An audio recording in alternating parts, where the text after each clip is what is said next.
Bonjour peuple congolais, bonjour bandeko nyonso balandaka biso na kati ya remède Kinshasa sango ya Congo pour na ba actualité expliquée, ba réalité politique de la République démocratique du Congo, qu'est-ce qui se passe à l'est de la République démocratique du Congo. Donc merci na bandeko bayambaka biso, bandeko bapesa confiance pour bayebi madame que actualité expliquée ezala kaka na monoko ya ba communicateur lokola ba trésor lumbu.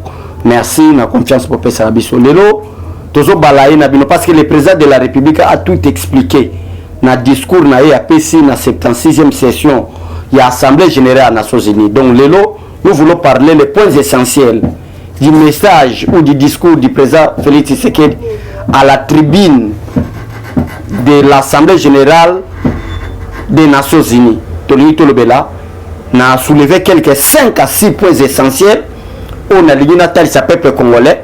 Parmi les 5 points essentiels de balaye na bino na émission Rimé de Kinshasa awa et que que le président de la République a expliqué actualité nyonso alobeli makambo nyonso oyo lelo ezo koma problème pour la République démocratique du Congo oyo lelo batebele bazo comprendre te oyo message président Félix Tshisekedi asali nde yango biso to yaka to relayer yango to expliquer yango na pété maman nyonso ya 90 à comprendre discours te jeune fille jeune garçon nyonso peut-être azuba moyen te to expliquer quel est l'objectif du message du président de la République à l'Assemblée générale à l'Assemblée générale de l'Organisation des Nations Unies à sa session à la 76e session de l'Assemblée générale. Le président parlait de quoi? Le président a expliqué quoi? Quel est le message, l'importance du message? Le message au président de la République a expliqué dans la tribune des Nations Unies, il y a des autres qui fait la baisse politique dans la République démocratique du Congo. Bisoto Zawanate, kolobamo a vidéo moko le couteau le koti otala maman Denise Boza bassesse na kolobela ngote yango bontolobela ngote.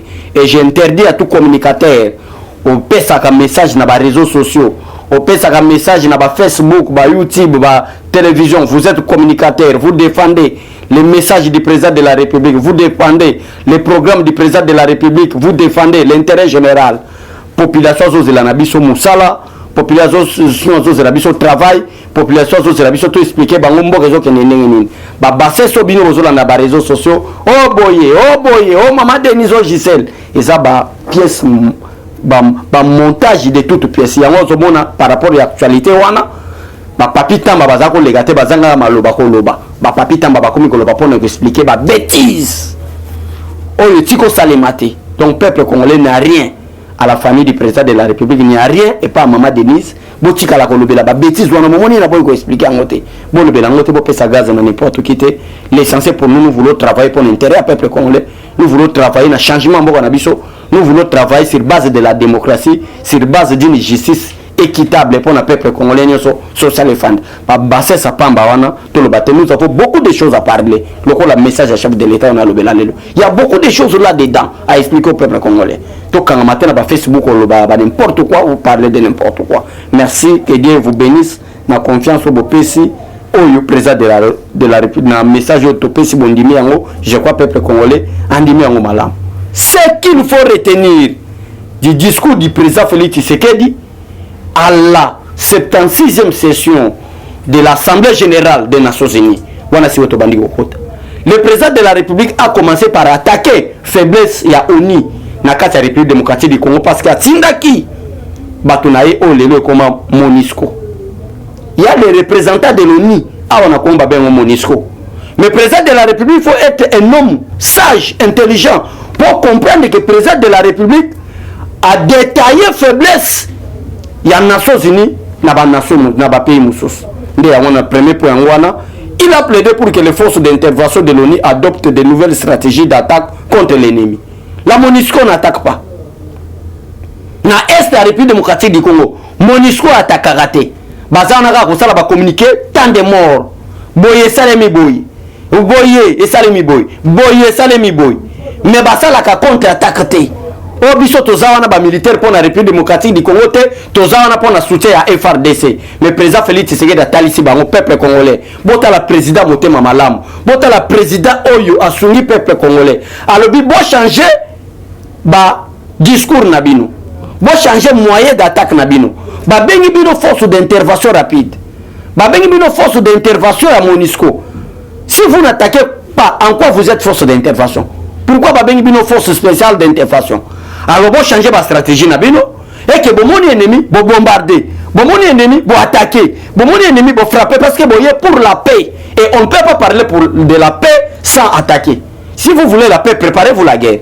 Et la MONUSCO est là, vous êtes là, donc vous avez le message, le président de la République a péci, et MONUSCO a zawana salaga déclaration, autant de morts, autant de boys, nous ne voulons pas attaquer, parce que nous ne sommes pas FARDC, nous travaillons en parfaite collaboration avec les FARDC. Maintenant, président de la République Félix Tshisekedi a dévoilé faiblesse à MONUSCO. A dit si réellement la MONUSCO, mais c'est le président de l'Assemblée Générale des Nations Unies, si réellement la MONUSCO est là pour aider le peuple congolais, pour y avoir une paix durable, moi en tant que président de la République, n'a déjà état de siège. État de siège, je crois, bon, moi il a discours à président de la République, bah frou et boti. L'état de siège, président de la République a expliqué, neutralisation, il y a plusieurs milices, récupération, il y a plusieurs armées. Ba récupération ya ba territoire soit ba village où ezalaki ba funani ba base militaire ya ba détracteur où ezalaki base militaire ya ba les rebelles où ezalaki ba base militaire ya ba terroriste eza maintenant récupéré à cause de l'état de siège. À cause de l'état de siège, il y a démantèlement de plusieurs zones. À cause de l'état de siège, il y a la récupération de nombreux otages. Nombreux otages au Bakangamaki na maboka ba rebelle à cause de l'état de siège. Maintenant petit à petit tozana kokende na paix totale. Mais ce que je demande en tant que le président de la République démocratique du Congo, en tant que moi mboka République sali force nango Congo sali mayele nango à travers régime nanga l'état de siège to sali oyo to komi ko sala lelo pe bandi ko kota circulation bandi ko kilonga petit à petit na la République démocratique du Congo. Mais c'est à vous d'adopter dans le conseil de sécurité. La stratégie est changée. Il y a force d'intervention. Il y a force d'intervention. Il y a MONUSCO au la République démocratique du Congo. La BISO va adopter la loi, va changer la stratégie. Il y a quoi attaquer pour qu'il y ait vraiment une paix durable dans le Canabiso. Tala Makambu, président de la République à lobby. Quand on a faiblesse à MONUSCO, président Félix Tshisekedi a mondialement injuste. Comment est-ce que la République, non, comment est-ce que les pays africains, ils allaient représenter dans le Conseil de sécurité. Et pour votre information, bato bazo comprendre que Moussala, président de la République, a Sala. Awa, président Félix Tshisekedi a Sengaki, a l'objet to seigne na kati ya ba pays non permanent, il y a Conseil de sécurité. Parce que tous les 5 pays permanents, dans les 16 pays non permanents, il y a Conseil de sécurité. Et à cause du président Félix Tshisekedi, l'Afrique maintenant a pu compter parmi les pays non permanents. Or que tout ça qui qu'on a caché à cause du discours du président Félix Tshisekedi. Mais le président Félix Tshisekedi a montré un injuste peuple congolais. Comment est-ce que, en termes démographiques, l'Afrique est plus populaire plus que les autres continents. En termes, il y a la richesse. L'Afrique a une richesse plus que les autres continents. Alors, comment est-ce que les pays africains ils ont représenté la décision. On le conseil à sécurité à Zouaka, mais les pays africains ne sont pas là. Les pays africains ne sont pas là. Ok, la majorité a la résolution à conseil à sécurité. Ils ont tombé dans les pays africains. Et comment est-ce que vous parlez des pays africains sans que les Africains vont la représenter dans le conseil à sécurité? Le président Félix Tshisekedi a montré qu'il est injuste. A plaidé dans la faiblesse il y a les Nations Unies. A rebi des faiblesses, ils sont injustes. Comment est-ce que les pays africains sont représentés dans le conseil de sécurité? Et le président de la pays a été plus loin. Alors bien, dans le conseil de sécurité, on a des pays représentés. Voilà, peuple congolais. Message, il y a le président Félix Tshisekedi. Message, il y a Kitoko. Oyo a ici noir sur blanc. Que les alliés injustes, ou à ici noir sur blanc, que MONUSCO bozo sungabi sauté, ba convoi les allaka attaquer, bo changer ba stratégie à guerre, comment est-ce que beaucoup taranakata ba conseil à sécurité, bozo le makambo Afrique, mais les pays africains ne sont pas représentés dans le conseil à sécurité. Voilà l'homme qu'il faut soutenir. Voilà l'homme qu'il faut soutenir. On est le premier point. Oyo, président Félix Tshisekedi, à ici en haut. Parce que le premier point, on a tout emballé nous. Parce que le premier point, on a l'obéli. na makambo oyo ya état de siège président Félix Tshisekedi alobi na sima na wana ndenge ake kolo take ba force d'intervention rapide comment c'est ba changer stratégie na bango parce que biso tango to bimisi ordonnance aux autres décréter état d'urgence tout le monde déjà ba résolution tout le monde déjà fruit à paix tout le monde déjà un peu changement ba village to ba territoire où ezali na maboko ba rebelle où ezali na maboko ba terroriste et ça déjà maintenant récupéré par les FARDC maintenant tout sengi pe na bino assemblée générale pour adopter va changer force na bango voilà ce que le président de la République a parlé président Félix Tshisekedi a popoli concernant l'élection concernant dépolitisation oh Martin Fayulu a 8 ans il y a pamba que ça la politique mo ya le kuta ya bana mike politique mo ya trop bas président de la République a informé nayo Martin Fayulu nayo comité laïque de coordination nayo Donacé Cholé je crois que vous avez entendu le discours du chef la 76e session générale et l'Assemblée générale des Nations Unies. Je crois, parlant des élections, à deuxième point, le président Félix Tshisekedi a été clair, peuple congolais. À lobby devant cette tribune, qu'il neige, qu'il plaît, Moula Eyate, va soutenir Bissoté. Il y aura les élections en 2023. Message à président Félix Tshisekedi. Voilà pour le programme d'élection. Pour la binote, va politicien amiqué, bon, mon politique, le la affaire. Bon mona politique lokola cop ya l'art bon mona politique lokola place ya kende ko luka ya ko escroquer peuple congolais oh bozo bima na ba télévision bozo yebelo ka ko lobate bozo yebelo ka ko sala te na opposition na bino bozo na objectif bozo poursuivre te quels sont les objectifs de votre élite quels sont les objectifs de votre position vous défendez quoi vous luttez pour quoi bon yebi importance ya lutte soit opposition bino bozo sala te biso même IDPS bon tel sa biso opposition te Toyebi en quoi on est capable en opposition. Toyebi quelle soit la stratégie on va commencer la prendre pour fragiliser pouvoir en place. Toyebi, tout ça dit 37 ans en opposition. Hein? Banda 1982, le 15 février 1982. Qui toye qu'on a pouvoir? Tu sais que la na sa mabele, moi na qu'on a pouvoir. Toyebi la stratégie opposition. Mais le lengo bino bon moment dans l'opposition le kuta. Koko sa peuple congolais. Bobomi éducation peuple congolais. Bobomi intelligence à peuple congolais pour te bon les gars dans la télévision bon consacrer peuple congolais pour boyebi malamu que congolais sont au conseiller arrondissement et nous sommes là pour nous dévoiler que vous êtes des menteurs bon ça l'opposition le côté à haine il y a jalousie à mon thème mabé sans respecter même des principes de l'opposition sans respecter même des bases élémentaires de l'opposition mais nous sommes là pour nous expliquer peuple congolais côté de ce peuple congolais que même devant tribune il y a Nations Unies président de la République a gagné alors moula eya moule yate elanga eyate na 2023 il y aura les élections monsieur le président de la 76e session de l'Assemblée générale de l'ONU il y aura des élections toboyi coup d'état toboyi ba coup d'état en Afrique l'Union pouvoir et ça m'a dit de manière pacifique dans les élections à tel coup d'état en Afrique pour nous qu'il y aura bel et bien les élections. Il y aura bel et bien les élections. Mais comme on a opposé à Bisso Lelo, tout ce monde a Chilomboana a comme une stratégie, il y a glissement. Est-ce que ici dans le discours à président Félix Tshisekedi, vous avez entendu le mot glissement? Vous avez entendu le mot nous manquons de moyens pour aller aux élections? Vous avez entendu le président Félix Tshisekedi dire que non, tu reçois 3 ans, boy. Non, il y aura les élections en 2023. Botika kosala opposition ya motema mabe. Botika kosala opposition ya lokuta. Botika kosala opposition ya moyibi.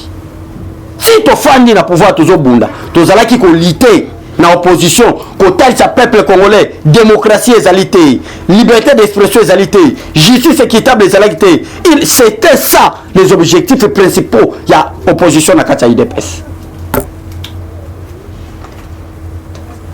Mais et comme il a une opposition à monter Mamabé. Et comme il a dit non, oh Tilomba wana, to comme il mona ye, aligné ça la glissement. Maintenant, bino bato boza, il y a opposition à l'okuta. Préparer na base. On le banda ko loba dépolitisation à CENI. La CENI n'est pas politisée. au lieu de bateau ça la marche na dépolitisation, au lieu de cause peuple congolais na glissement, au lieu de cause peuple congolais na beblo à l'okuta, préparez vos bases parce que Félix Tshisekedi Tshilombo, Antoine, chef de l'État congolais, le premier citoyen de la République, a expliqué dans l'Assemblée générale qu'il y aura bel et bien les élections en 2023. Mais préparez vos bases. Préparez ma base. Pour être beau gagner l'élection. Préparez ma témoin. Que bon on cause peuple congolais qui glisse ça. Que bon on cause peuple congolais qui tire l'omboana. A une intention de préparer l'élection. Mais le chef de l'État était clair devant l'Assemblée générale. Il y aura les élections. Coûte que coûte, il y aura les élections. Et ben moyen déjà ça financé pour que l'élection on est seulement. Au lieu il est à TV, on va diaboliser le peuple. On va faire un message à la division que glissement zali, que élection zalité, avant ça la identification et recensement pour élection salématé. Identification et recensement au Salema. Avant, tout comme à fin, il y a mois de mai 2022, Congolais nyonso a déjà carte naï. Recensement ils ont déjà signé. Mais au lieu de préparer ma base, awa vous avez une distraction, il y a glissement. Awa vous avez distraction, aux élections comme ça le matin aligné à glisser. Mais vous avez préparé ma base. Et comme que l'élection est comme prêt, vous allez au boyété. Préparez-vous en conséquence parce que le président Félix Tshisekedi a été clair, il y aura bel et bien les élections en 2023. Et pour la bateau Oyo, Bazozela, que état de siège aussi la Mboulanine. Anénine. Bon, lundi, discours et chef. Bon, lundi, c'est que le chef a parlé. État de siège et aussi la caca jour Oyo. Ba circonstance Oyo pour ça qui est état de siège et Zala et disparaître. C'est-à-dire état de siège président Félix Tshisekedi à Kolongolango. Ce qui paie total et continue à est na ba beni ba butembo to sentir vraiment que et comme le na Kinshasa et comme le na Congo central et comme le na Équateur paie fandi à ce moment là ba longola état de siège ce qui état de siège ce qui pikimia en égalité état de siège peut et kolongwate wana message président Félix Tshisekedi a plaidé pour na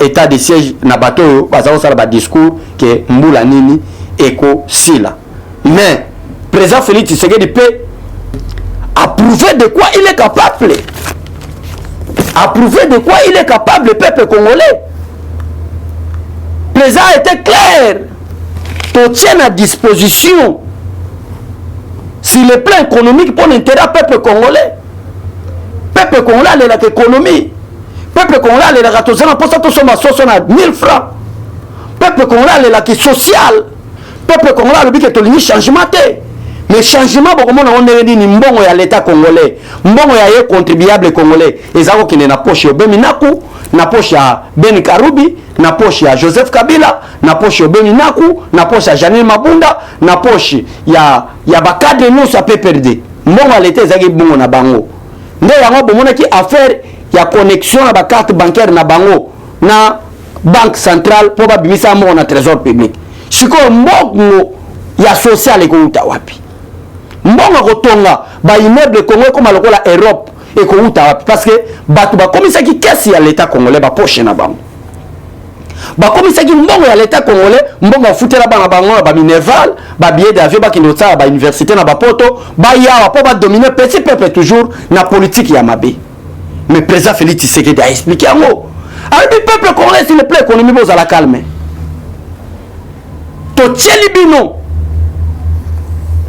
J'ai décidé de... Non, ce n'était pas ça. C'est le plan économique.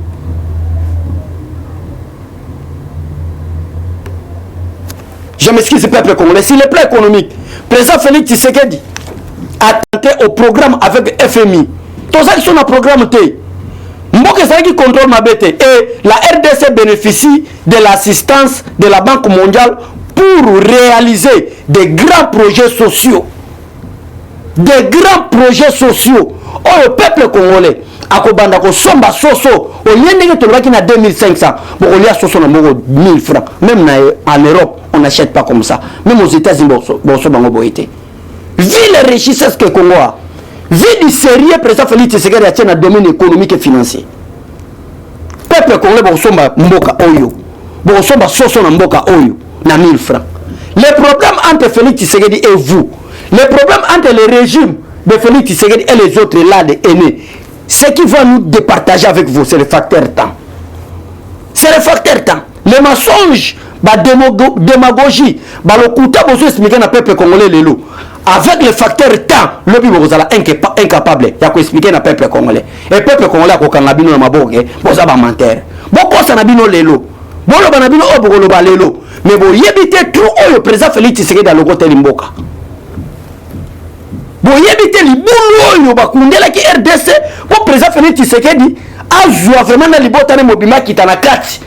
Na danger no so Congo na libulu botika ki abibisango Congo comme kotambola le lo ba conseil des nations bata na pe combat République démocratique du Congo le Congo qui a été oublié o batika ki Congo na simaloboko Congo a été oublié ba grande décision ba FMI ya ba Banque mondiale moyen Congo peut bénéficier na ngo ezate parce que nous étions oubliés. Mais président Félix Tshisekedi landa discours sur le plan économique yo moto landaka même Nzamba lola le Dieu tout puissant peuple congolais tamote mama bezalaka. Mais ce n'est pas de cette façon. Ce n'est pas de cette façon. Même Dieu le Tout-Puissant, le créateur du ciel et de la terre, a capable de une seconde seulement.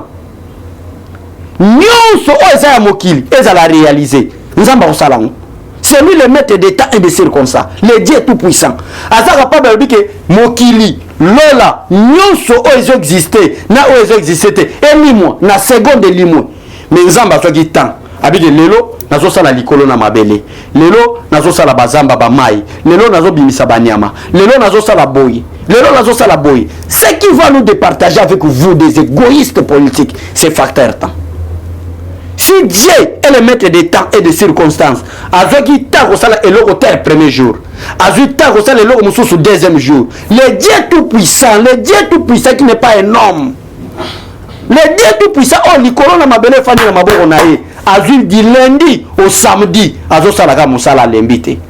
Semaine mobimba, écoutez l'anzamba sala musala. Mais Congo tozaki na tête à institution, des détracteurs, des voleurs, des escrocs politiques. Na tête à Congo tozaki des incompétents. Bato ba yé non pour na travailler pour l'intérêt à peuple. Bato ba yé pour l'intérêt, ya ko yiba mbongo ya peuple congolais ba koma ba multimilliardaire pour ba bana ko dominer le peuple congolais parce que ça c'est conforme à la parole de Dieu, la main qui donne c'est celle qui domine. Mais amono lelo bato ba uti na ba régime précédent, bato dominer peuple congolais parce que ba bien peuple congolais nyos ba yiba e koma ya bango.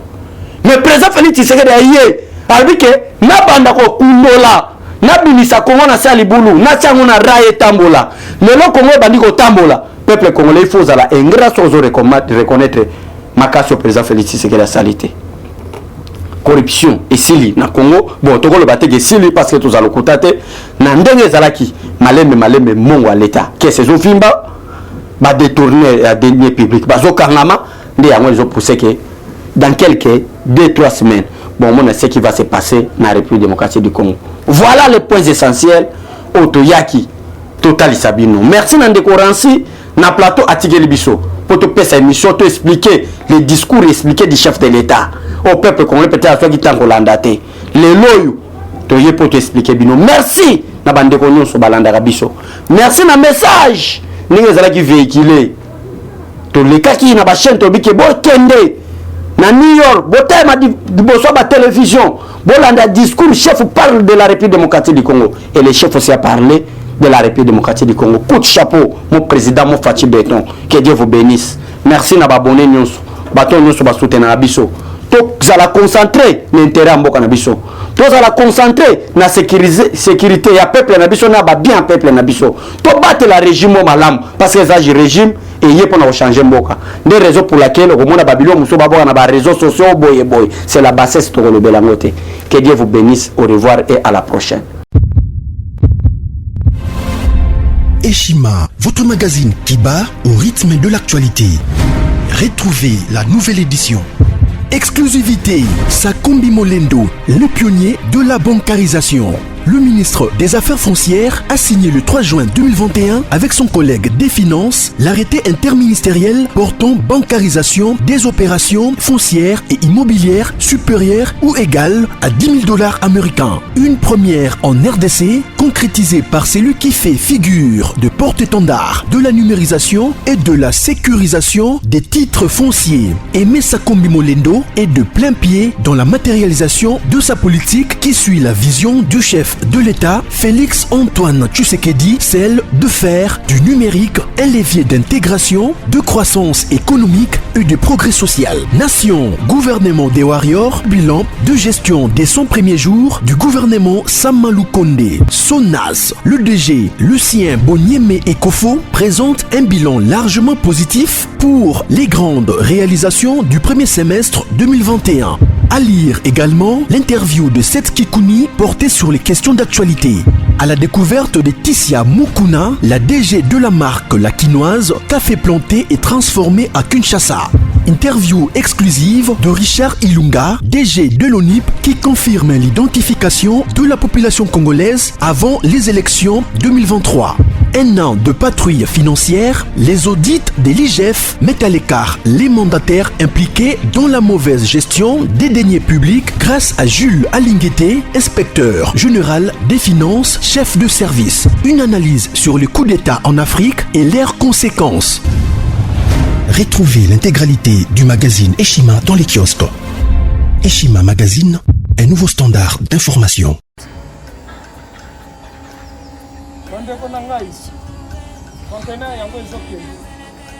Le 26 mai, les conteneurs.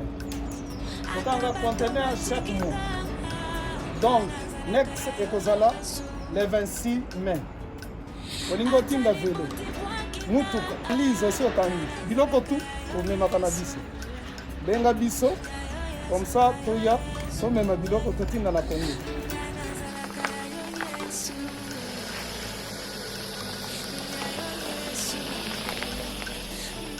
Bandeko kari yango oyo touti kozongo ezokende Kinshasa. Ozana mutuka pesa biso ezoke. Merci.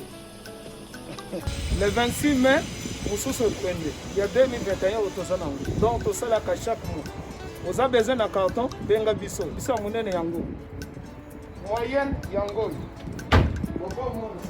Bon moyenne. Yango. Là, carton na biso ya muke. Nous avons 3 dimensions.